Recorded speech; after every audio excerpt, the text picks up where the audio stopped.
Shannon Joy Show.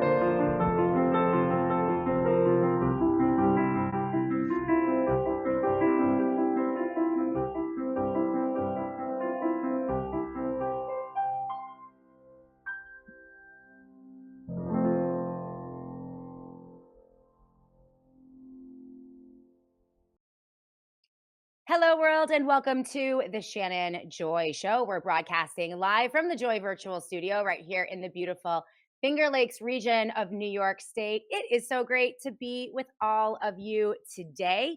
It is Tuesday, March 18th, and you all know we have the amazing Dr. Naomi Wolf in the house today on the Shannon Joy Show. We're going to be going to her in just a moment. We're broadcasting live here on Rumble, live on Twitter, X America News, Patriot TV, or on Roku and Apple TV and every podcast platform you can ever imagine. Growing by leaps and bounds every single month, and we could not do it without all of you. Please hop over to theshannonjoy.com. That's theshannonjoy.com. That is my independent website for this independent network, and it is the best way for me to be connected directly to all of you. You never know when deplatforming is going to happen, when they're going to rip the rug right out from underneath you. It's happened multiple times here in the Shannon Joy Show, and that's why we platform, well, everywhere. But the best way for you and I to stay connected is the email list and the e-blast. Every morning, I send out an e-blast to all of you. I write it myself, not AI, and tell you about what we're doing on the live show every day. I also feature links to all of the sources that we use for the show, and also links to all of our sponsors who are so important, critical element of the Shannon Joy Show. But most importantly, it's the best way for me to stay connected to you so that you always know where you can grab the show. So please consider heading over to theshannonjoy.com. That's theshannonjoy.com. And speaking of our sponsors, today, as you know, we are so thankful to be working with amazing sponsors, great services, great products. We'll be featuring today Chef's Foundry, the P600 ceramic pans that I'm using right now. They're amazing. Of course, Native Path Collagen is sponsoring the show this week. All Family Pharmacy with an amazing, I kid you not, buy one, get one free ivermectin special. Right now, it is legit. They do it twice a year. You'll learn about that. Of course, Colonial Metals Group, the Satellite Phone Store, and PCM and Associates, Dom Polano, my personal financial advisor, who I absolutely adore. We love our sponsors. Our sponsors help continue to keep this little show going. And when you patronize our sponsors, it helps to grow the show. We can reinvest that back into expanding the platforms and just making everything better. So huge thank you to our sponsors. So today, you guys see the headline. You look fantastic on the live chat. Hello, Mama C 1996. So glad that you're here today with us. She says, hey guys, just popped over from the David Knight show. Great episode from him and another one on deck here. David Knight is one of our trusted sources here in the Shannon Joy Show who does amazing work. Guitar Lily is with us as well. Mav 2022, great to see you. Rothan Walker joins us on the live chat today. Of course, CJP Rumble, Zen Woman, you look fantastic, and Be My Valentine. Hello to you. At the end of the show, we have Naomi for about an hour, a little less than an hour today. So we're going to go to her very quickly because we want to really benefit from the time that she has to spend with us. After the interview with Naomi, we will then open up the live chat and I will take questions and comments from all of you with the help of our amazing and gorgeous, spectacular, brilliant producer, Annie Cyrus, who is producing the show today. And thank you to Annie for taking such great care of us. So you guys see the headline of today's show. It is a live exclusive with Dr. Naomi Wolf, The Rise of the Technocrats. We began this conversation yesterday on the Shannon Joy Show. Coup de Doge, the data as the new gold, and the threat of digital tyranny. Dr. Wolf was an absolute hero in the dark days of COVID lockdowns in 2020, a clarion voice for truth about what was really going on. Recently, she has become a voice in the wilderness, raising very necessary alarms about the Doge data capture, the value of our personal data, and how in the wrong hands or too few hands, it could be wielded as a weapon for oppression and control. By the way, Dr. Wolf will be with us here in Rochester, New York in just under 2 weeks for the Summit for Truth and Wellness on March 29th, joined by Dr. Pierre Corey, Dr. Mary Talley Bowden, Mary Holland of Children's Health Defense, Sasha Latapova, Aaron Day, Jeff Dornick, Paul Stone, and more. It's going to be an amazing lineup of voices. Get your tickets at summitfortruth.com. That's summitfortruth.com. They're going very fast. So at the head of Doge is one unelected technocrat with a lot to gain, and that's Elon Musk. Yesterday, in a slightly bizarre interview with Ted Cruz, of all people, he explained in very clear terms his nutty vision for AI and our future in a bizarre interview with Cruz, promising that, and I'm paraphrasing here, AI will be smarter than the smartest human. There will be billions of humanoid robots, driverless cars, mass unemployment, and poverty and unfulfilling lives. So this is paraphrasing. We have the video. We're going to run it for you. It's very, very bizarre. But this is the guy who now has access to all of our data. Is this really making America great again? Or is this a dark version of MAGA? To me, it sounds dystopian, tyrannical, and frankly, miserable.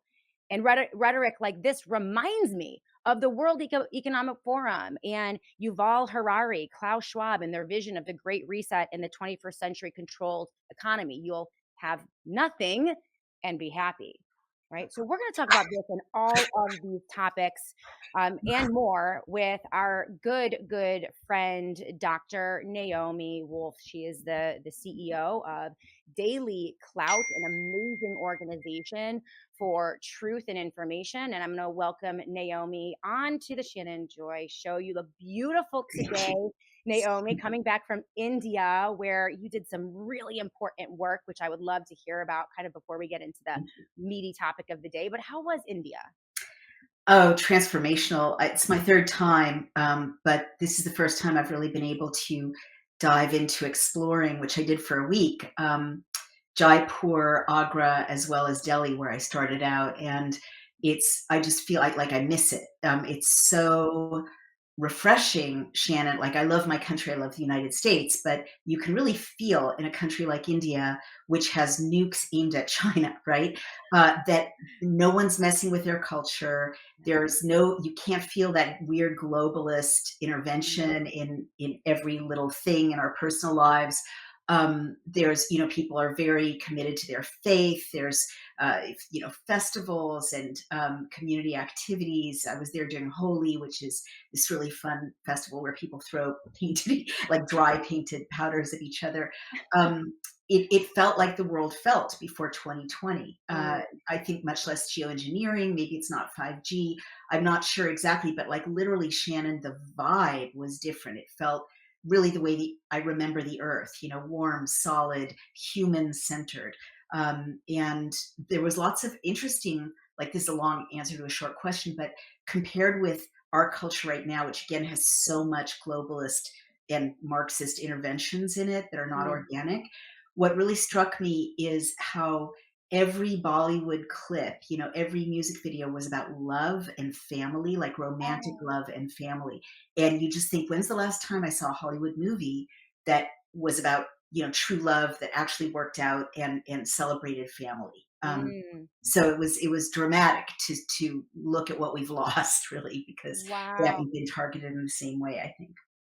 Well, that really sets us up for our discussion, though, today, Naomi, because I've been dying to talk to you about coup de Doge and the data capture, and I named it. It's And funny. I want to encourage everyone, an absolutely blockbuster interview, probably the best interview that I've seen someone do, including myself, with Catherine Austin Fitts. You conducted for Daily Clout, where she really laid down in very stark terms how dangerous Doge is. Yeah. And you've been writing about that. Today, we're going to talk about Doge, the data technocracy. I have a clip of Elon Musk speaking to what you said, this vibrancy and this colorful way of life that you see in countries that have not been oppressed in this way. It's something that will, I fear, be completely eliminated should we move into a technocratic system. Right. And it's happening very fast. And the interview that Elon Musk had with Ted Cruz was terrifying. I'm going to play that clip for you in a moment. Thank But I would love for you, if you could please, Yep. If you could please just recap your work and your writing over at Daily Clout on Doge. This is something that's very celebrated by conservatives and celebrated by Republicans as this great cleaning house of bureaucratic government agencies getting rid of waste, fraud, and abuse. But Right. you saw something very different. Would you mind just recapping that for us? Sure. And I do want to share a little preamble before I get into my critique. It's been quite painful because, many of you know my story. I was ejected from the left on one day in 2021 for accurately reporting that there were problems with the mRNA injection. And that turned out to be 100% correct. Right. And then I was sort of embraced by, all these wonderful conservatives and libertarians and independent thinkers. And I felt like it was so refreshing to be with people who were asking real questions and putting country first. What has been a little upsetting for me is that, I endorsed the Trump, Trump's election, and especially Trump joining forces with RFK Jr. And I come, being a lifelong Democrat and actually an advisor to two Democratic presidential campaigns. Um, so I broadly support this administration. I was raising some very important but quite narrow and technical red flags about Right. how Elon Musk is and his team of young engineers are handling our data. I pointed out that it's a massive cybersecurity problem, national security problem, which I'll get into in a minute. But I've been taken aback that so many people have been mad at me Mm. for, raising this very neutral question. It's not a partisan question. How secure is our data? And I've been really shocked. Like I've experienced like 5 figures of losses in my Oh my company, word. which Oh, I'm exactly mirrors the so 6-figure loss, from wow. withdrawing when I raised Yeah. questions about the mRNA injection. And literally, Shannon, I'm doing what reporters do. This is what reporters are supposed to do. So I know everyone will settle down. I'm always right, eventually, 95% of the time, if you look at my track record. But I just want to express, I wrote an essay, following up my first essay about this, which was called The Sack of Rome. I wrote an essay saying how not to be a patriot. And I just want to Mm. start before I dive in by saying I feel like I'm being a patriot in putting country first, putting, you guys first, regardless of party, and raising questions about really the Fourth Amendment, which is um, right to privacy. As well as big national security questions. And I don't think, and I speak as, again, someone who's advised President Clinton's campaign and Vice President Gore, I don't think anyone's being a patriot by stifling reasonable questions. Our founders wanted citizens to keep a close eye on their democracy. And I'll tell you, from having been a White House spouse and having advised two campaigns, there is no such thing as black and white heroes and villains. Right. Every president faces unbelievable pressure from special interest groups, from people with their own agendas. Especially if you receive $350 million at this point from someone like Elon Musk. There's no such thing as a knight on a white horse. And if you want to be helpful to President Trump, raise these questions, because presidents and vice presidents are surrounded by bubbles of people who just say yes, yes, yes, and don't tell them the truth. And so the only way they can see if there's any pushback to any of their policies is if their supporters as well as their opponents raise questions and hold them, ask them to look harder at things. So I just wanted to say that so that people don't jump in and say, oh, that Naomi Wolf, I used to like her, and now she's being mean to President Trump. I'm not being mean to President Trump, but I'll again, do that. Don't I worry. I'll be the mean one, you Naomi. can You be can the be the mean nice. one. Hey everyone, Naomi Wolf here. How are you doing with your New Year's resolutions? January is here. My start was pretty easy. My resolution was to focus on my well being, and we all know that the foundation of well being is a good night's sleep. So, if I could do just one thing to improve my sleep and overall well being, it is taking the number one mineral for sleep, which also helps me personally on so many levels. Yes, I am talking about magnesium. Actually, I am talking about the Magnesium Breakthrough by Bioptimizers.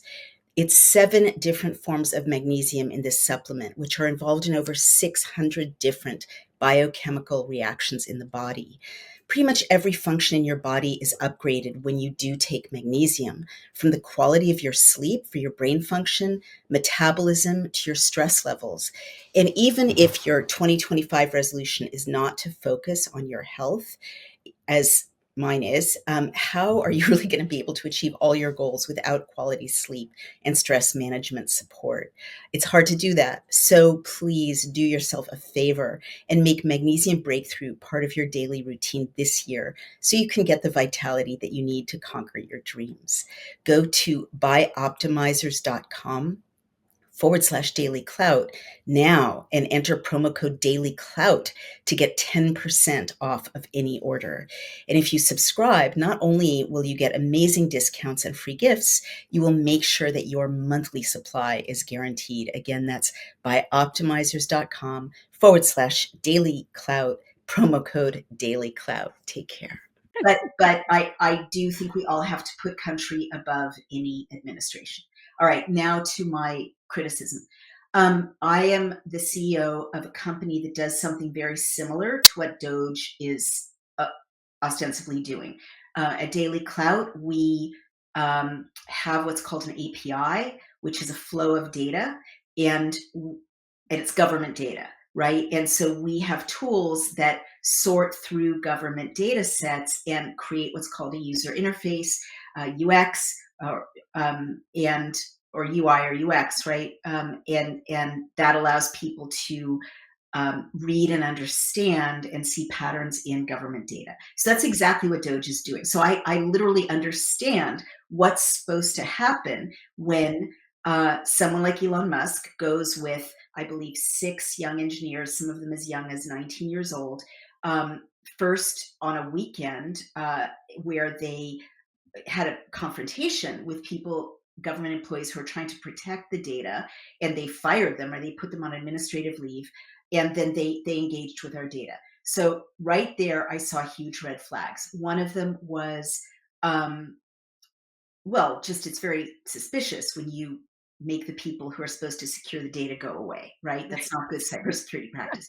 Number two is Elon Musk that weekend, and this was like March 4th, had a cloud computing guy with him, right? And so the only reason you would need a cloud, access to a private cloud is if you're going to house the data somewhere that's not within the system, right? Mm, Why else do you need a cloud computing guy? Another red flag is it was reported that some of the engineers put their own devices into the system, which is not supposed to happen. 1,000% not supposed to happen. It breaches the security of the system. I don't know independently. That hasn't been confirmed by multiple sources. If it happened, it's very serious. And then there were other very serious red flags when I began to raise the cybersecurity concerns here, which, by the way, cybersecurity experts were raising as early as that. right. Not even partisan cybersecurity experts, right? It's not partisan. This is just like basic cybersecurity.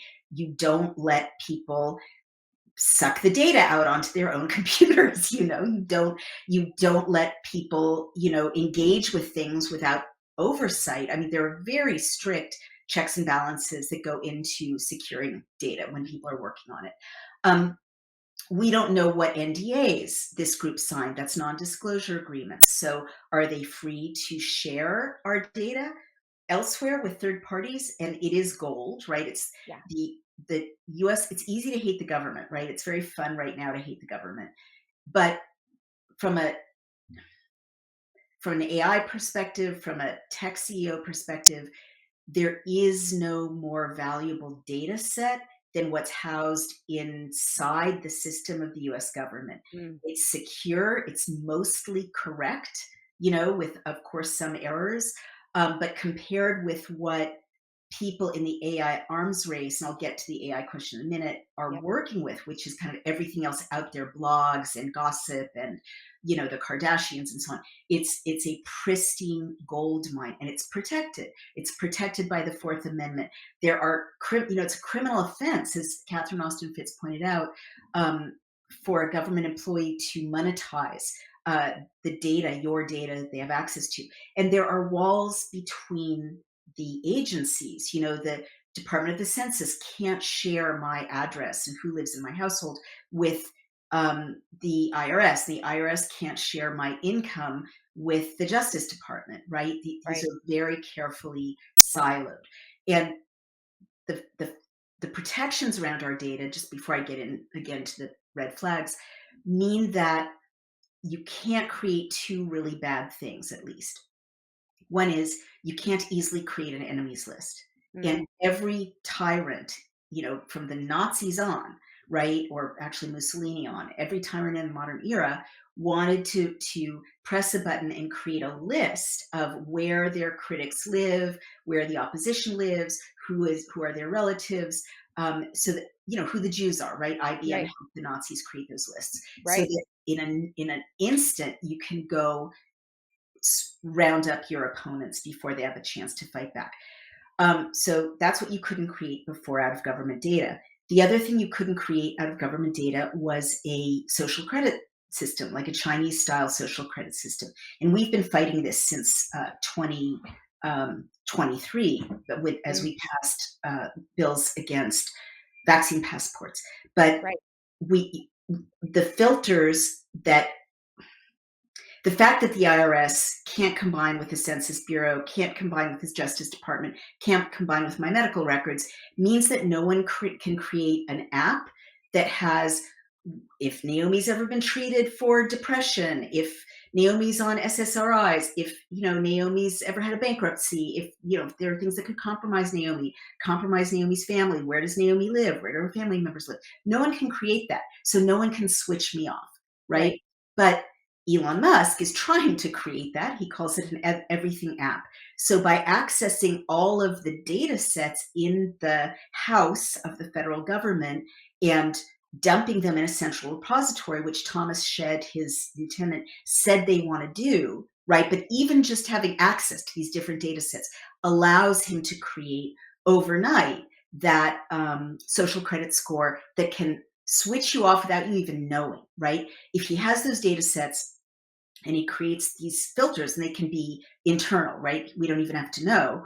I mean, internal to him, you'll never know. You might never know. You might apply for a loan and you're just on the enemies list. You won't get the loan. Your kids, student loans will double in cost, and you won't know why. You will be, dangerously put on the do not resuscitate list when you go to, have something taken care of in a hospital, and you Wow. won't know why. This actually almost happened to me. The AI used in hospitals is terrifying because people can just be identified as dissidents and then put on ventilators. And no one's done it, right? The AI did it. But anyway, up until now, the federal government was structured in such a way that no one could create those two things. So back to Musk. One of the 19-year-olds, one of the young people he brought in with him, had one earlier job. I think he was an intern, and he was let go for leaking the proprietary information of his employer to a competitor, which is like the ultimate sin in the world of cybersecurity, right? So you would ordinarily never get hired again in the world of normal cybersecurity. But this guy got promoted to be, Elon Musk's right-hand guy during this breach, essentially, of our data. Wow. So those are just the early red flags. Now I want to just fast forward, and then I promise I'll pause. The most recent red flag is a huge one. And I actually got in kind of an argument with Steve Bannon about this when I was in India last Monday. because I knew knew from looking at the arms race of AI right now, DeepSeek coming out of China, which is better than any American AI, the commitment that President Trump made to Larry Ellison to Yep. build AI centers. Like there is an arms race for AI. So what I have to explain to people, AI is being messaged quite misleadingly in the United States. Right. Interestingly, in India and other countries, it's very clearly explained. But it's very mystified in the US. It's like, oh, it's this magic thing. It's going to eat everything. You can't possibly understand it. You can understand it. And the bottom line is AI only knows what it eats, right? Mhm. Like if it eats the IRS records, you can ask it that AI, what's Naomi Wolf's income, and it will tell you, right? But if it doesn't have access to the IRS records, you can ask it, what's Naomi Wolf's income, and it's a lot of pointless guessing, Right. right? Um, so I knew that, how can I put this? I knew that there was no way Musk wasn't going to use his own AI. Um, like maybe, but as a tech CEO, the temptation to set your own AI, your own proprietary AI, his property, right, which is called AIX, I believe, onto our data sets would be so valuable, it would make him the most powerful man in the world, his company, the most powerful company. It would make him more powerful than the president, Mm. more powerful than any president, any prime minister, any country, any other tech CEO. So I was anticipating that. And by the way, this was indicated early on because people, when I started raising questions about March 4th, kept saying, oh, don't worry, it's read only. Well, if you're a human being reading papers, that's security. It's read only. Then you shred it before you leave the room or you put it back in a folder.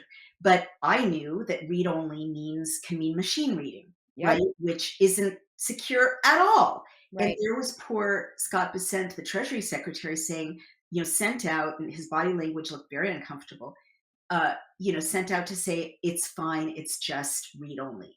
Well, it's not fine if it's machine reading, because machine reading again can suck up everything that the machine has read, right? So now let's fast forward to the AI concern. I checked with, so I had this debate with Bannon, and I said, Musk has paused the US government's AI, and he's replaced it with his own AI.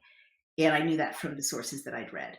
And I'd also been very struck by the conversation in India about how countries are racing to develop sovereign AI owned by the state, which is really what we need, right? Wow. So that Wow. we have our own AI. It's owned by us. It's proprietary to us.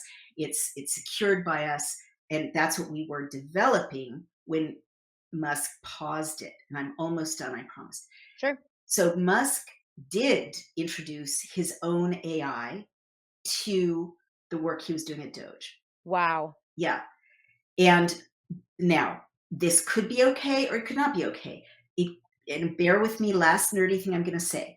Mhm. It's only okay if he's donated or sold the software to the United States government, which would be very unlikely because then his own AI external to that would lose value. Right. And if the filters are closed externally, right, meaning it can't leave the use cases of the federal government, then it would be okay. And then it would kind of circulate sovereign AI inside our own system, getting smarter and smarter and smarter, but it wouldn't be a huge national security breach. However, now bear with me. If it's not owned by the United States government or securely licensed by the United States government, Right. then Musk is setting his software, his property onto our data sets. And this was another red flag for me. Remember when Musk was in the news having asked all these different agencies 5 questions, what are 5 things you did this week? That Right. sounds very benign unless you understand machine learning and large language models.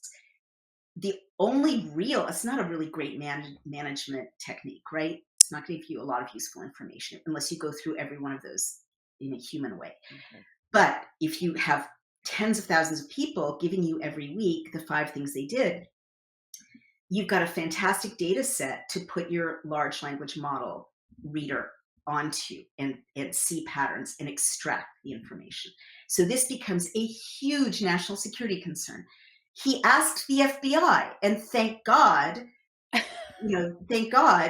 They said they no. didn't go along with it. Kash Patel said no, Tulsi Gabbard said no, Pete Hegseth said no. But if those people had answered Musk and said, here are the 5 things I did this week, then Musk's large language model would be able to answer the question, who are the undercover operatives in the United States who are infiltrating Chinese sleeper cells that aim to sabotage us? Or, who are the agents embedded with cartels who are distributing fentanyl here, and it would spit out their names.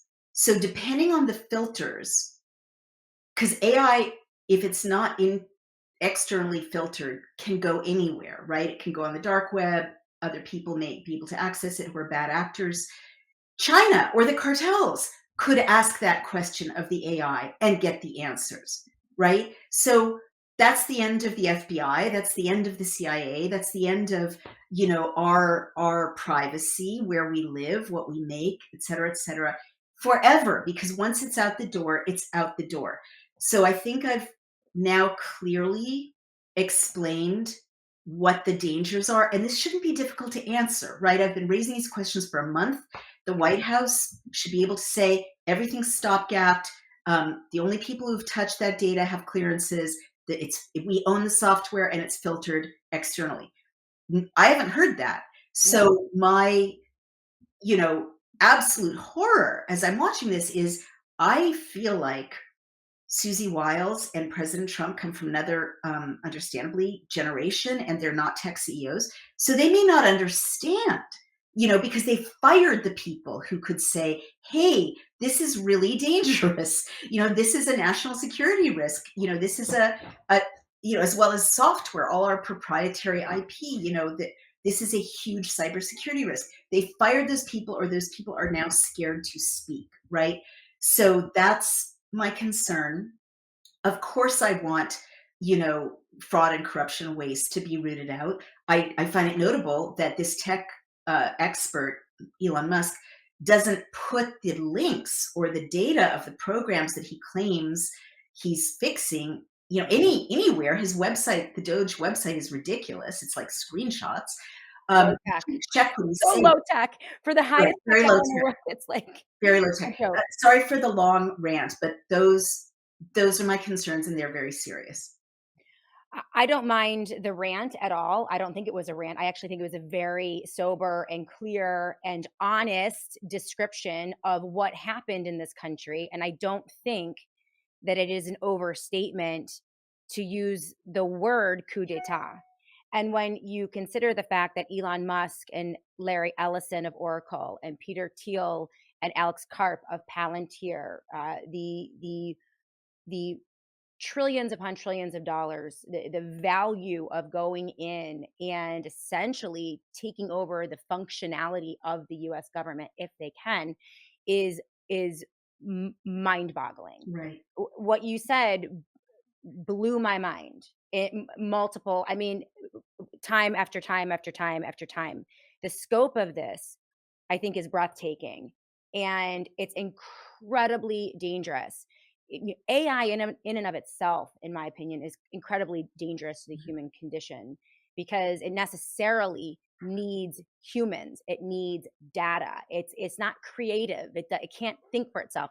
I actually featured a very, very good piece yesterday, Naomi, about the limitations of AI and the limitations of transhumanism and the fact that a lot of what they're pitching isn't even there. Like, they can't even do it, but they can sure as hell hurt a lot of people in their pursuit of this. And they can certainly crush, like annihilate, like smash to smithereens our God-given constitutional fundamental human rights, Totally. because the engine of AI is the human body, human brilliance, our minds, our ideas. And they even go as far in Stargate discussions to say they want to put, you know, data gathering devices into our bodies, Oh, so that totally. our bodies are feeding these football, Naomi, football field, like multiple football field sized data processing centers, hundreds of them, so massive that they need a nuclear reactor attached to them to run them, so that they can run the crypto, they can gather the data, they can process the data, they can essentially create a digital avatar that operates alongside our human bodies, Mhm. right? That becomes more um important to the government and more relevant than our own. It's insane. Right. I mean, you're definitely there are some things you said that I agree with and some things I respectfully don't agree with. It's my understanding that there is gonna be a point at which AI is essentially thinking for itself, right? But I completely and it for sure, you're right that, big picture, separate from the Musk Doge question, the tech bros out of Silicon Valley they've monetized what happens in our computers to the extent that it can possibly be monetized. Everyone knows what you can do with a computer. So the gold mine, in their minds, that the Shangri-La is the human body and also the environment, and the Internet of Things. They want Right. to put sensors in the ocean. They want to geoengineer the weather. They definitely want sensors all over our bodies. They want Cali Means, as it turns out, and Casey Means both have businesses based on um, biometric data, right? That's Yes, they the do. future. Yes. Um, that's those are very big concerns. It's a little bit different from parallel to my immediate concern about Doge Mhm. and our data, but it's also related because, for instance, and it certainly overlaps. Let's just talk about the medical stuff. We have a law called HIPAA. Even though it's often breached, it's a very beautiful law, and it really guarantees that it's illegal to release my personal medical data without my affirmative consent. Well, the tech bros hate HIPAA. They're Mhm. trying in every way to get around it. Whenever you don't read the fine print when you're about to be seen by a doctor, you better read the fine print because they ask you to give up your HIPAA protections so they can sell your data. But medical data is among the most valuable data out there. Well, now I could predict where Musk was going to go, knowing the value of different data sets. I was like, he's going to go to Treasury to find out all the contracts that his competitors have. And that Yep. way, when you know the contracts, you know their business model, you know their sources, you have an advantage over them. And he did. And then, I'm like, okay, pretty soon he's going to get to Medicare and Medicaid. Mhm. And he did, because that has our medical data, which is so, so valuable. And again, once it's gone, it's out the door.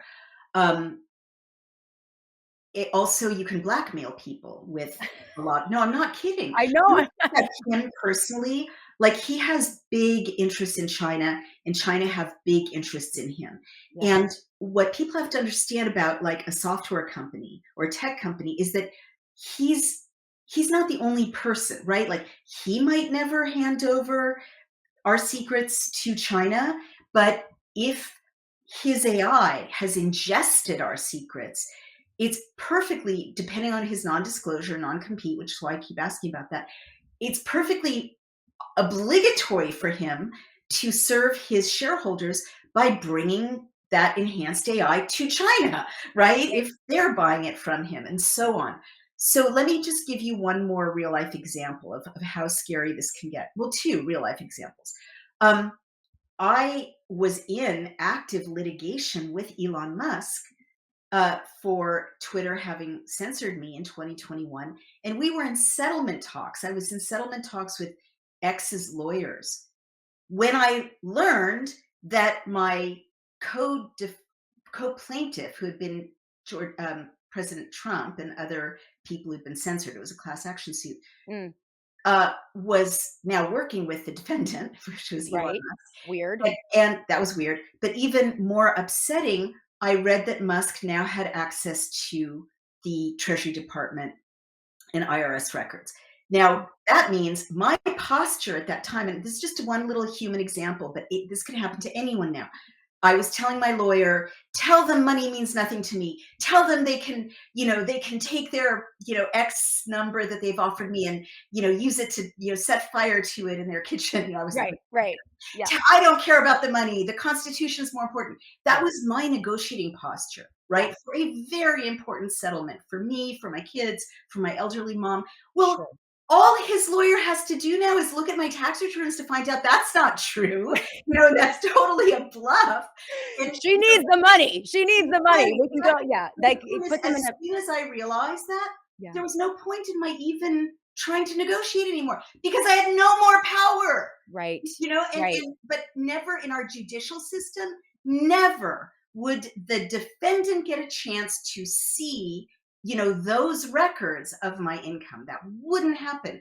And another thing is rights, right? If your rights are violated by AI, there's no one to sue. That's right. You think you don't like calling the DMV now because the lady is rude to you? Wait till there's no lady, right? Wait till it's a chatbot or you're discriminated against by the chatbot. There's no one to sue, right? And then the last thing I will say, and this could be very what is the word, inflammatory, I don't mean it to be.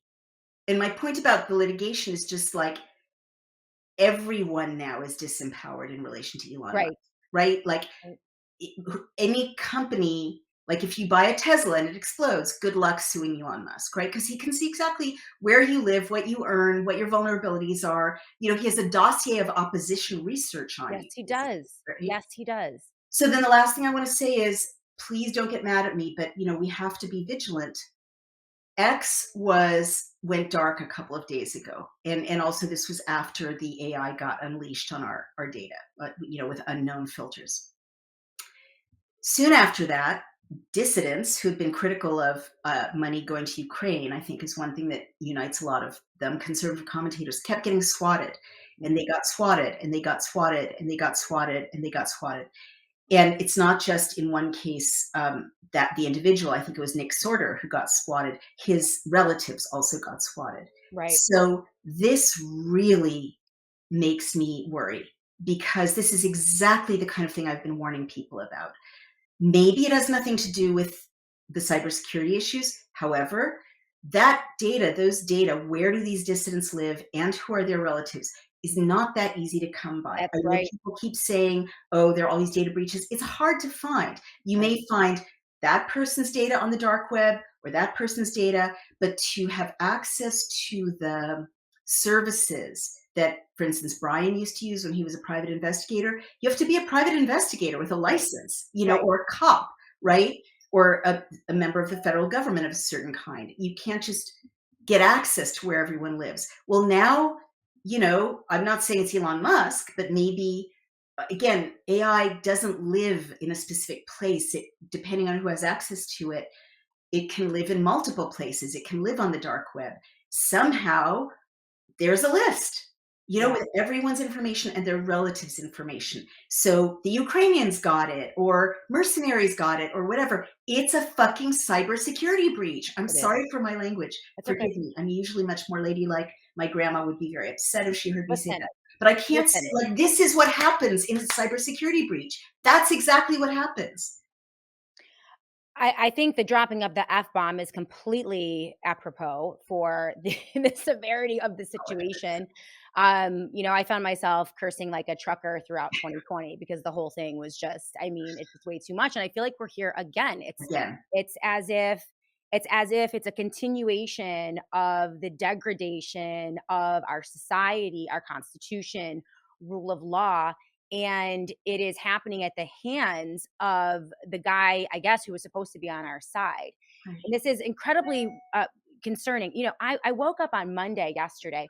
It was a very strange day for me, Naomi, because Dan Bongino, number two over at the FBI, he's the guy who called me a piece of trash and full of shit about, I don't know, 12 months ago, because I was pointing out the algorithmic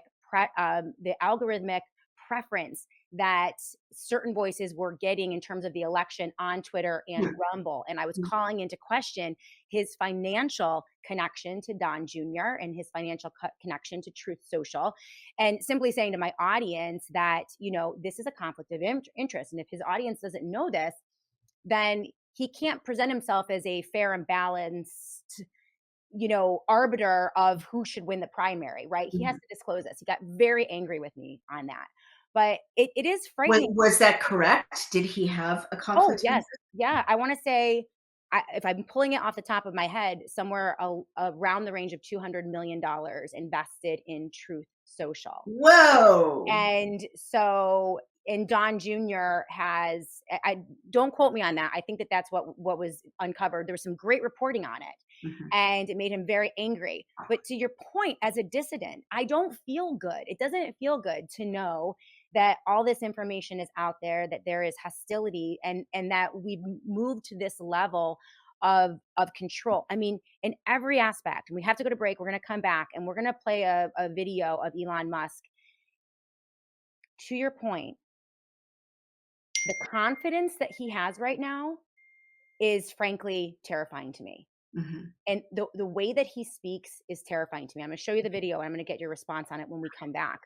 But in every aspect, for his business, if he wants to go after his political enemies, if he wants to go after people who are dissidents, if he wants to blackmail, threaten, coerce government officials, elected officials, bureaucrats. I mean, this guy in so many ways has taken the keys to the castle and is building a network. This is incredibly dangerous to democracy, to our constitutional republic.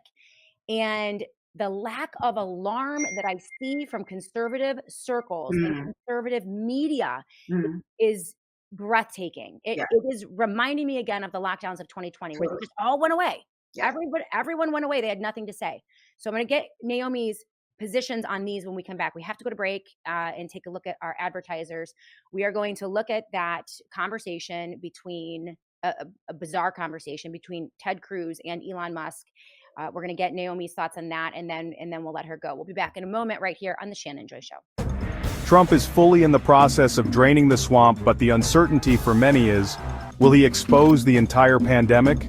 There is enough public evidence for folks to be concerned who injected themselves in this experiment.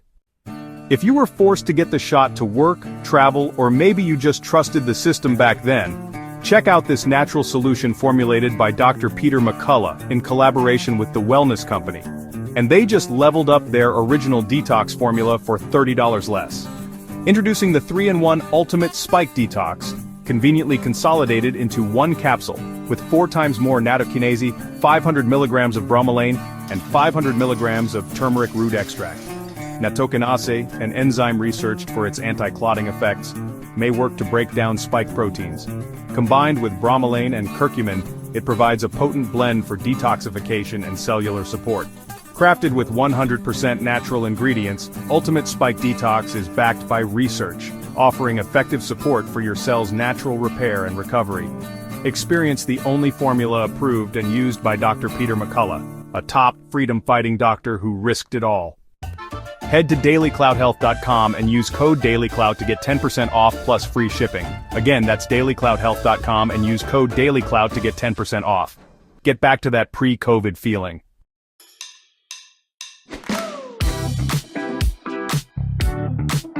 The human commodity is far more valuable to them than silver or gold or land or water. They want us convinced that nothing we do matters, but it does.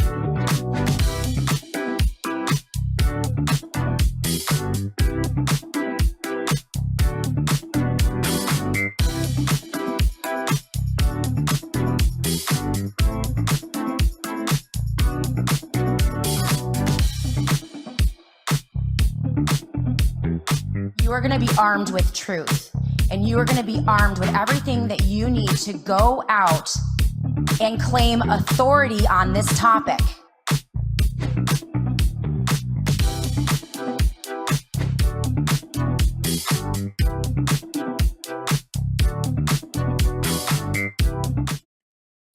Welcome back, everyone, to the Shannon and Joy Show. So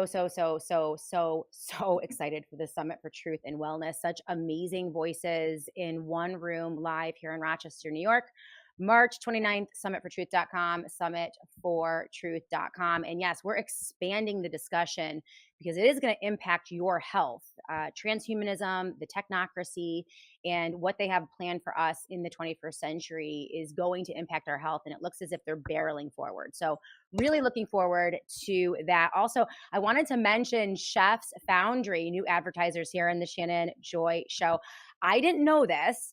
I do now. Every single time you cook with non-stick pans, toxic chemicals like PTFE, PFAs, and PFOAs, these are linked to cancer and autoimmune disorders, will leak into your food. And even worse, when these chemicals are heated up in your pans, they release invisible toxins that can get trapped in your blood, organs, and brain over time.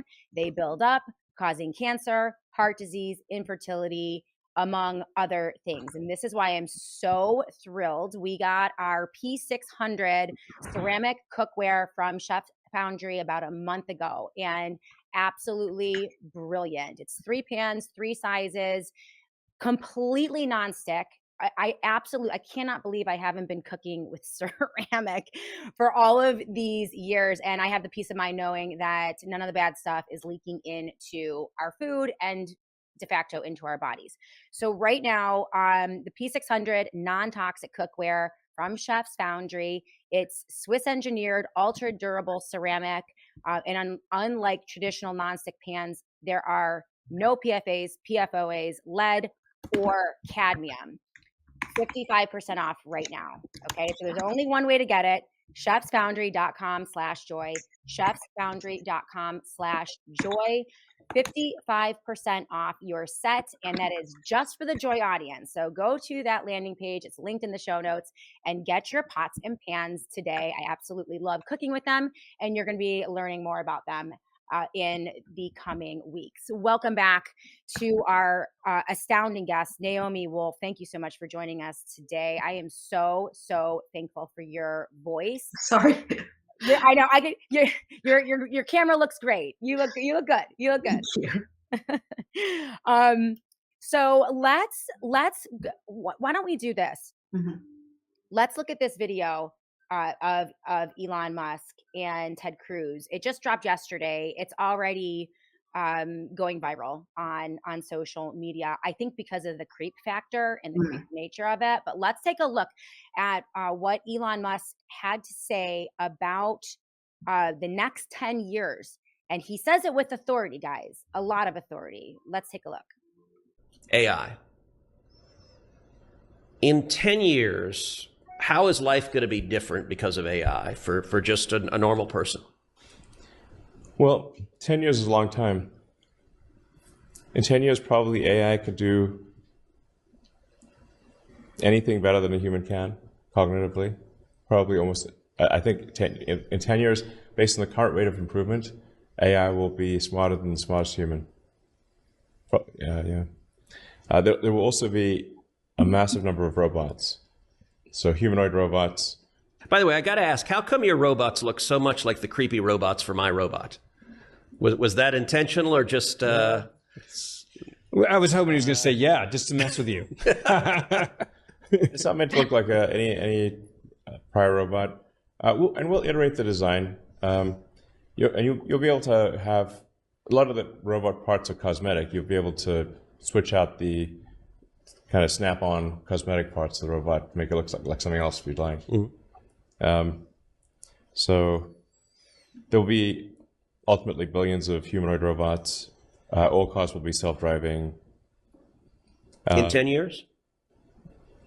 In 10 years, probably 90% of miles driven will be autonomous. Huh. Wow. That fast? Yeah. In 5 years, probably 50% of all miles driven will be autonomous. Now, if AI will be smarter than any person, how many jobs go away because of that? And what do people do if you've got millions of people that are losing their jobs? Like that, a lot of people are understandably freaked out about that. Well, goods and services will become is close to free. So it's not as though people will be wanting in terms of goods and services. So why is that? Why are goods and services free in an AI world, or close to free? Well, you have, I don't know, call it tens of billions of robots. That they will make you anything or provide any service you want for basically next to nothing. It's not that people will have a lower standard of living; they'll have actually a much higher standard of living. The challenge will be fulfillment. How do you derive fulfillment and meaning in life? Is Skynet real? Like you get the apocalyptic visions of AI. How real is the prospect of killer robots annihilating humanity? 20% likely, maybe 10%. On what time frame? 5 to 10 years. So soon, like you see a world where that's possible. Yeah, but I mean, you could look at it like the glass is 80 to 90% full, meaning like 80% likely will have extreme prosperity for all. Now, I guess my view, we're in a race to win AI. We're in a race with China. And my view is if they're going to be killer robots, I'd rather they be American killer robots than Chinese. Oh my God. How likely are we winning right now? Is America winning right now? And how likely is America to win the race for AI vis-a-vis China or anyone else? For the next few years, I think America is likely to win. Then it will be a function of who controls the AI chip fabrication. The factories that make the AI chips, who controls them? If more of them are controlled by China, then China will win. More of the factories that are making the AI chips. You think that will determine it? Yes. And how are we doing versus China on that front? Well, right now, almost all the advanced AI chip factories, they call them fabs, are in Taiwan. And what if China invades 69 Taiwan? miles away from. Yeah. What happens if China? Yeah. If China invades Taiwan, what happens to the world? Well, if they were to invade in the near term, the world would be cut off from advanced AI chips. And currently, 100% of advanced AI chips are made in Taiwan. How fast could we put that online in America, and how important is that for national security? I think it's essential for national security, and we're not doing enough. you're 50. Welcome back, everyone. CM1968 on the live chat. Hey, Shay, I'm watching the interview right now with Elon and Cruz. This is the most disturbing and insane interview I've seen to date. Naomi Wolf is with us today. What do you make? There's so much there. Yeah. The one thing that I noticed, and then I'd like you to give your thoughts on that.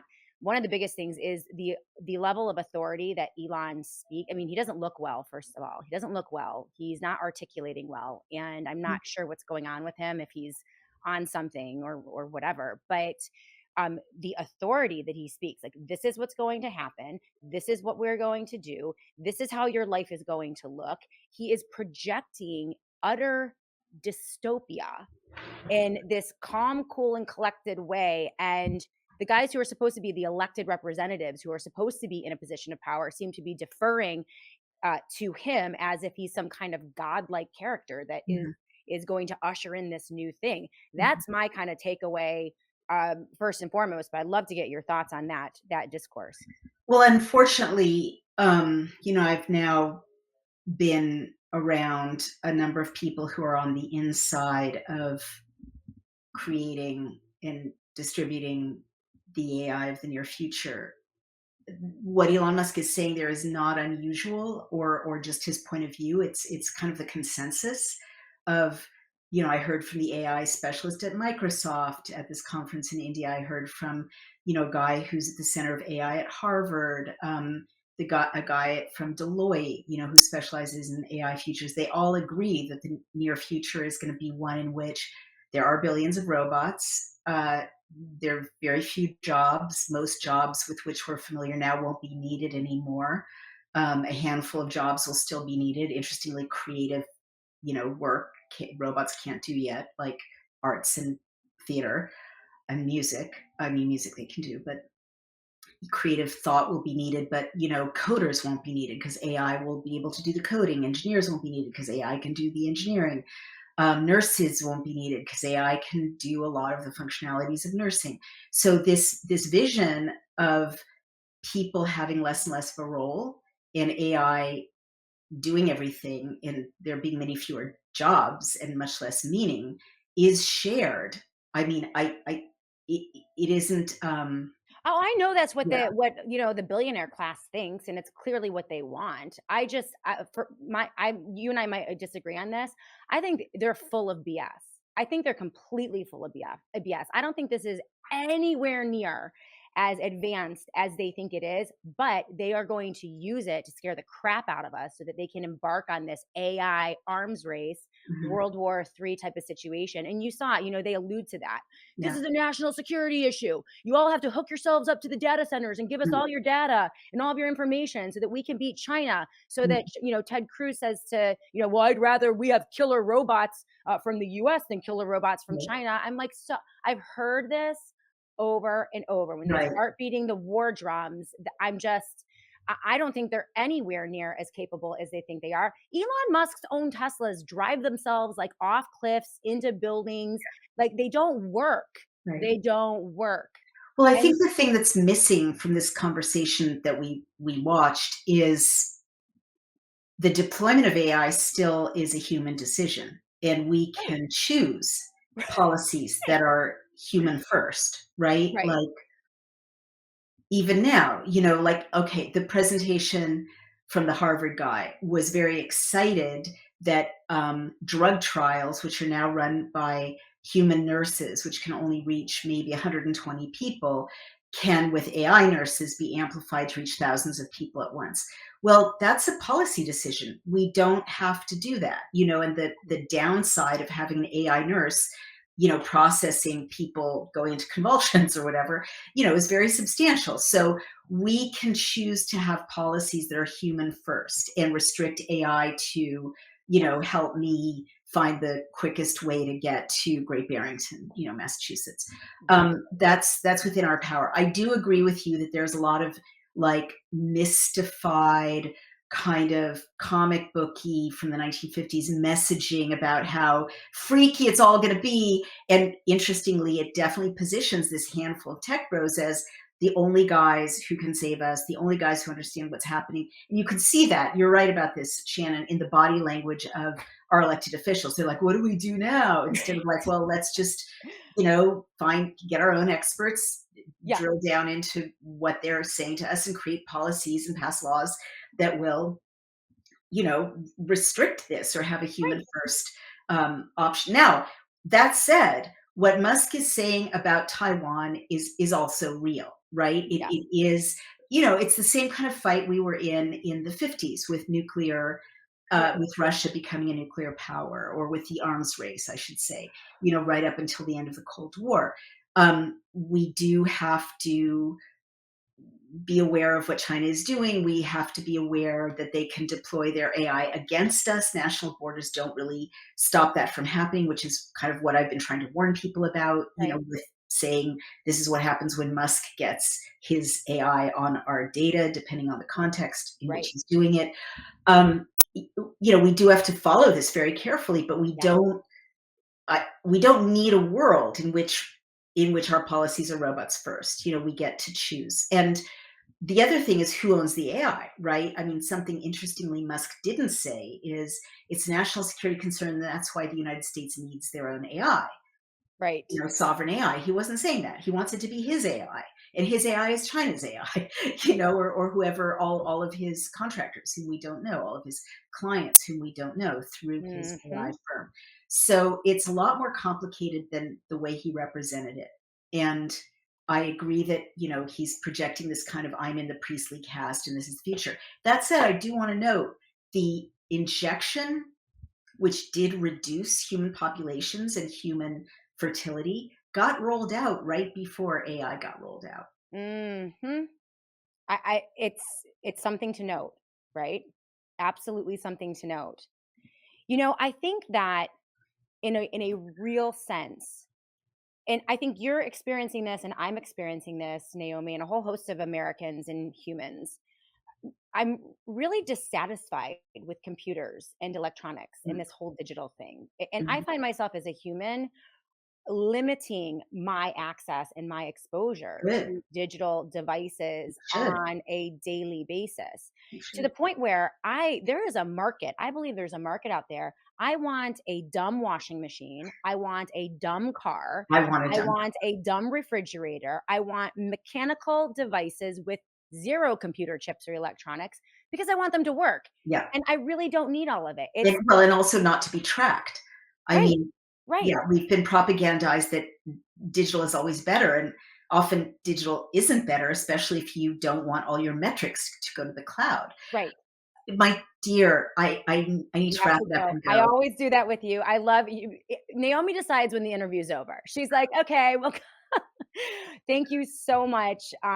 Really interesting conversation. Guys, we'll continue this conversation on the live chat. Please support Daily Clout, dailyclout.io, dailyclout.io. All of their platforming, everything that they're doing over there is phenomenal. Follow Naomi Wolf and support her on Substack and on Twitter. And anything else that you want to direct the audience to right now before I let you go? Yes, I do. Thank you.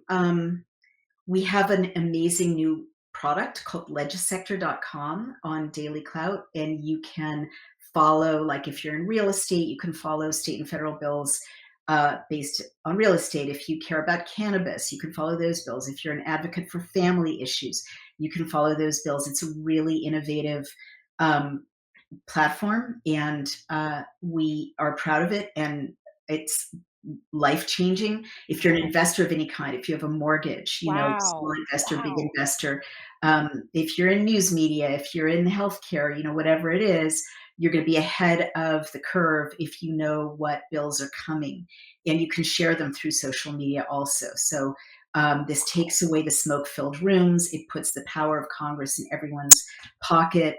I love And that. it's, again, tailored, as none of our competitors are, to your specific industry. So legisector.com, go do a 30-day free trial. We're so proud of it. And you can also order the Pfizer Papers, our latest book, from Amazon or from Skyhorse. And we're so proud to host you, Shannon, on Daily Clout as well, the Shannon Joyce Show. Thank you all. Lovely to talk to you all. Thank you so much, Naomi Wolf, and we are so thrilled. You guys can meet Naomi Wolf, Dr. Naomi Wolf, right here in Rochester, New York. In less than 2 weeks, the Summit for Truth and Wellness. She'll be traveling to Rochester with her amazing husband, Brian, who also has a platform over at Daily Clout. And I can't wait to spend some time with them and just put them in a room with other brilliant people to have discourse and talk about these type of issues. These are discussions you will not hear anywhere else, as we mentioned. Absolutely nothing in conservative media about all of these concerns. I am quite certain that if Joe Biden or Kamala Harris were putting the tech bros in charge of all of your very private, very proprietary and delicate private information, also government secrets, that Steve Bannon and Sean Hannity and Dan Bongino and all of them would be freaking out. But as you heard from Naomi, she and Bannon had a bit of a discourse over this. And I don't think that he's as worried about this as she is. And I think that we should be. These discussions will be had at the Summit for Truth and Wellness. We have an expert on technocracy, Aaron Day, who will be on the afternoon panel, joined with Jeff Dornick, who is also an expert on technocracy and transhumanism. Paul Stone to talk about digital currencies, and Sasha Latapova as well to tell us about the military industrial complex and their role in all of this. So this is going to be an amazing gathering of amazing people. Get your tickets right now. Summit for Truth and Wellness, or no, summitfortruth.com is the website, summitfortruth.com. Let's go to break, take a look at some of our advertisers. When we come back, I want to get your comments, questions on the live chat. This was a blockbuster show. I should have just given the whole thing to Naomi because she had a lot to say, and this is very, very important stuff. So when we come back, we're going to open up the discourse and hear from you right here on the Shannon Joy Show. You have to stay healthy and well at times like this. You know that I often have suffered from mobility issues, and now I don't. Part of my Lifestyle is Native Path collagen. So Native Path's collagen formula is made with ingredients that are scientifically developed to increase bone mineral density, support tissue recovery, reduce wrinkles, enhance hair thickness, and strengthen nails. Who wouldn't want more collagen with all of these benefits? So right now, when you visit getnativepath.com/daily clout, you can stock up on Native Path collagen for up to an incredible 45% off today, plus free shipping. Every order comes with a 365-day money-back guarantee. You can try it risk-free today. It is a single ingredient formula with no fillers, additives, or artificial sweeteners, and it's third-party tested for heavy metals, which makes sure that it is pure and safe. It's flavorless. You can add it to anything. I add it to my oatmeal. You can add it to coffee or smoothies. Its formula makes it more bioavailable, meaning it's absorbed more easily and mixes without clumping. And the best part is Native Path is offering amazing bundle deals, 3 or 6 packs at a fraction of the price of other brands. With over 4 million jars sold, 1 million happy customers, 8,000 five-star reviews, and a 365-day no-risk guarantee, Native Path is a trusted choice, and they offer an 800 number. You can ask any question. A real person is waiting to help. You can join a private Facebook community. I love these people. Share recipes, success stories. So that's getnativepath.com/daily clout and start your experience of transformation today. Welcome back, everyone, to the final segment of the Shannon Joy Show. And of course, you guys know the collagen goes in the coffee every single morning. And my favorite is obviously Native Path collagen. And the deal is better than ever. It really is. I think that 3 jars for like the price of 1. It's an unbelievable deal. Getnativepath.com/joy, getnativepath.com/joy. I love the product, and you guys will too. You know my morning routine. Speaking to this desire of mine, and I think many Americans, to be less digital and more analog, right? Like in nature, with real things. And one of the ways that I've kind of seized back my humanity has been through my evening and morning routine, right? So at night, you guys heard from the satellite phone store. My phone goes in this every single night. This is a Faraday pouch from the satellite phone store. And not only does the Faraday pouch protect my phone from an EMP attack, if there's some kind of EMP situation that would take out your devices, it protects your devices from that, but it also protects you from EMF and radiation emitted from your phones and your devices, because that's, penetrating your brain. So I give my brain, a little break every night. And in the morning, I do not take the phone out of this pouch for 2 hours. That's my rule. So I wake up in the morning, usually around like 6:30. I won't even look at my phone. I don't touch it. I don't look at it. And I don't even take it out of the pouch for the first 2 hours. I spend time with my family. I cook the kids some breakfast on my Chef's Foundry pots and pans. And yeah, just make sure that I don't look at anything. I do my devotions. I read my Bible. And even when I sit down to do my show prep, the first 15 minutes of show prep, I'm just drawing from my own mind. After my devotions and my biblical reading, I just kind of let myself think. I let myself pray, and only after that, so I jot some notes down in my own handwriting. I don't type them. Only after that do I get on to a social media or look at the devices. And guys, I feel like so much more centered and grounded, and it's amazing. And I can really see more and more humans rejecting this push to digitize everything. I know they want that, and it seems like they have all the power, But Whitney Webb, actually, if you listen to some of the interviews that Whitney Webb has done, and yes, I'm still trying to get her on the show. She reached out. She said she wanted to come on the Shannon Joy Show in April, and we've reached out multiple times to set that up, and we haven't heard back from her. So we're going to continue to pursue the elusive Whitney Webb here on the Shannon Joy Show and get her on. But she speaks very eloquently about how AI, and I will tell you, some of the big investors and big traders out there are telling me that AI is a total bubble, that everything that Elon is saying is really just a load of BS, that they don't have the technology, it's clunky, it doesn't work, and they're nowhere near what they're saying. I know that Naomi might disagree with me on that a little bit, but I'm hearing a different story. Whitney Webb said the same thing. She said, they had all these visions for AI and for virtual reality, and it's really become more of like a novelty than a necessity. Yes, the AI is going to be helpful in certain things, but I think that there could be a very real, robust human backlash to all of this as we put the machines and AI in their places, using the things about technology that we like and discarding everything else.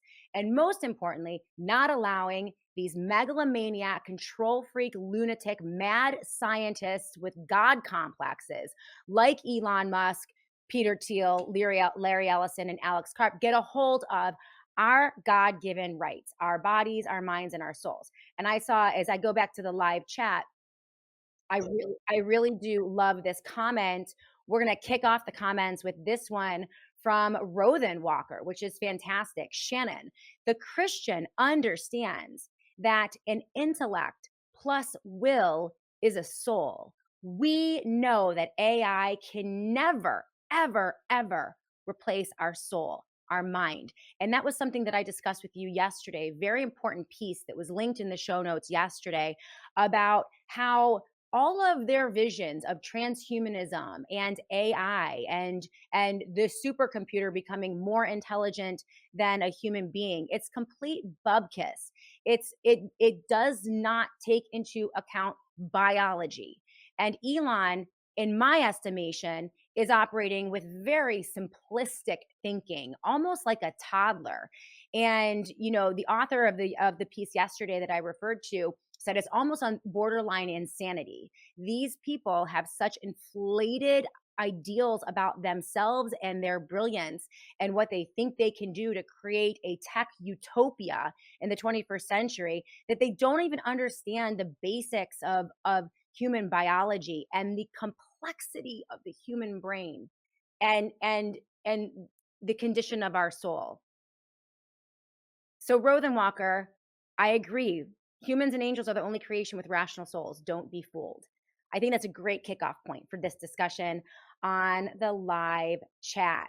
CM 1968 is with us. Shay, you have to listen to Gregorian chants in Latin. It is so relaxing and will help you stay focused while devoutly reading your Bible. What a great recommendation. I really appreciate that. What do you guys think about my morning routine? Is it something that you guys think you could get behind as well? We just have to seize back our humanity and our soul and our mind. It's why I still write. I don't use AI to generate my show notes or to build this show every day. I don't use it to write my emails. I want to stay human, and that's just a choice. And I think if there are more and more humans out there who like that, who are freaked out by what they see from the likes of Elon Musk, by the way, it looks like he's on drugs to me. I don't know about all of you, but he wasn't articulating his words very well. He seemed kind of like I don't know, slow. It's just weird. I'd love to hear your thoughts on that. Nautical. Every AI I have seen takes a human operator to maintain and program. PG Glenny says, it's a great routine, Shannon. Well, thank you very much. I recommend it for everyone. Let's see if we have any other questions or comments about the discussion that we just had. Very important discussion with Naomi Wolf. I have another one. LT Oracle.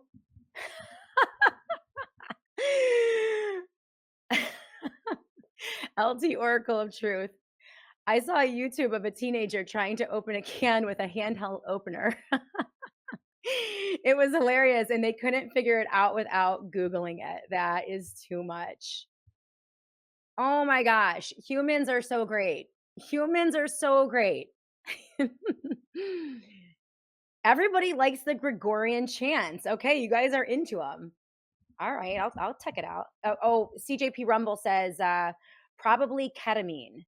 I think that Elon Musk has admitted publicly to regularly using ketamine, and also linked as early as, I want to say, 2022 or 2023, there were reports of heavy drug use by Elon Musk. So yeah, this guy, I mean, he got away with something over at the Treasury. Hopefully he won't get away with anymore. I mean, we're just in very bizarre. We're gonna have to keep an eye on all of this. Just like COVID, when things were moving really fast, nothing was making any sense whatsoever. And you just have to take each day at a time. Never, ever fear. And that's one theme that I see very often when you have these discourses between Ted Cruz and Elon Musk, where he's like, yes, everyone's just going to be, we're going to have millions and millions of robots, and you can interchange them. You can have attachments that you can put on your robots. Like, I don't know. That was just such a low level answer. But I think when people see that and they say, oh, China has the best AI, and China's going to beat us with their AI, and they're going to send, robots to come out and kill all the humans. It's all to make you fearful. It's all to make us fearful. It's designed to make us think this is inevitable. It's super scary that the Chinese are going to get us, or somehow they're going to kill us all, and hand over all your rights, plug yourself into the system, get my Neuralink, and hook up to the database, because we need to know everything about you and own your body in order to protect your body. And that's the theme of everything that happens, Democrat and Republican. I know some people are a little more generous with Trump. They don't think he has any idea what the tech bros mean to do with the coup d'etat that seems to be happening right now. I don't think that's the case. I think that Trump understands that he's a reality TV star, that he's not in control. And unfortunately, I think that's the case with Bobby Kennedy Jr. I think that they are in roles. I don't think they have a lot of power, and that it is a power structure behind them that is really calling the shots. That's just my opinion on this, and we're going to have to wait and see out. We're going to see what plays out in the next 4 years, but we truly are right in the middle, I think, of a world war. And I said that to you guys with COVID. I said, after COVID, it started. That kicked everything into gear. I think we're probably going to be in this for about 10 years. So we have about 5 more years. And then hopefully humanity wins. And we can all go back to, falling in love, getting married, having children, then having grandchildren, building houses, planting gardens, having little parties, weddings, funerals, baby showers, and just living like humans should live. And it was really interesting to hear Naomi's, reaction to being in India, where it feels like there's still human there. I want it back. Okay, Nautical is with us. Wow, EU is going to confiscate 12 trillion euros from its citizens' unused savings to use for war with Russia. The confiscation of digital assets or real assets. Anything can happen. And then I am white knuckled on this roller coaster along with all of you. And we just have to keep our heads on straight, never fear, find each other. That's why coming together is so important. That's why you all need to be at the summit. If you haven't gotten your tickets for the summit on the 29th, shame on you. Go to summitfortruthRightNow.com, summitfortruth.com, and get your tickets. Bill Benz is with us, dealing with National Grid AI for customer service recently. It was so unwieldy and totally useless, a total joke that is a fairly simplistic function. This is one of the things that I love about Satellite Phone Store, who sponsors the Shannon Joy Show, and All Family Pharmacy, and also Colonial Metals Group. Like, when you call them, human beings answer the phone, which is just unbelievable. They don't, they're not buried under all of this kind of customer service, but Yeah, no, AI is a disaster. I despise Twitter is the worst in terms of customer service. It's all run probably by some sort of AI, and it's a joke. I mean, you can't get anything done. It's absolutely terrible. There's nothing like a human. Nothing like a human on the other end of I'm going to start investing. Someone needs to start a fund. I'm calling Ed Dowd. I'm going to call Ed Dowd and I'm going to say, "Hey Ed, I think you should start the human fund." And it's investing in businesses like venture capitalism, right? And businesses that do like human functionality things like dumb cars, dumb washing machines, dumb tech, low tech, tech blocking, non digital, like all of the things that make humans amazing. Like, let's start investing in that. And I think that would be great. I'm totally calling Ed Dowd after this show because they don't have to determine for us what the future is. We don't have to listen to Elon Musk. We don't have to submit to him in these lunatic tech bros. We can decide as humans the type of future that we want. And I don't know about you, but I don't want dystopia. Let's see. Who else do we have here? The Human Fund, SG71 Mini. Let's do it. We used to have hundreds of phone numbers memorized. Remember that? Oh, Mark the Reagan, great point. Twitter might have 40 to 50% fake accounts, tons of bots. I don't have that story for you, but this is how Elon Musk was manipulating elections, right? It's through bot and troll farms. And we'll try to do that tomorrow if we can. The strident conservative, the Human Fund, was featured in an episode of Seinfeld. Joy, George made it up to avoid buying gifts for co-workers. I don't think it was the same kind of human fund. But I love that. So George Costanza got to the name before I did. Really cool. Really, really cool. All right, guys, I think that we have come. Ooh, barefoot in the grass dismantles EMF. I love that so much. Buskman, manual transmissions vehicles need no security systems. I love that. I think we're getting somewhere here, audience, right? We're getting to some solutions. We're not living in fear. And that's what we do every day here on the Shannon Joy Show. You guys are awesome. Annie, thank you for producing the show today, taking such great care of us. Thank you to our sponsors, Colonial Metals Group. Go get your gold from a company that you can trust. Of course, the satellite phone store, all of your Faraday needs, emergency needs, generators. If you don't have a generator, if you don't have a backup plan, solar panels, they have everything you need over at the satellite phone store. Of course, Chef's Foundry and Native Path and all of the great advertisers. We couldn't bring this show to you without all of them. So have a wonderful day, guys. And make sure you come back tomorrow. We start all again at 12 p.m. Eastern time every day. And we'll see you tomorrow on the Shannon Joy Show.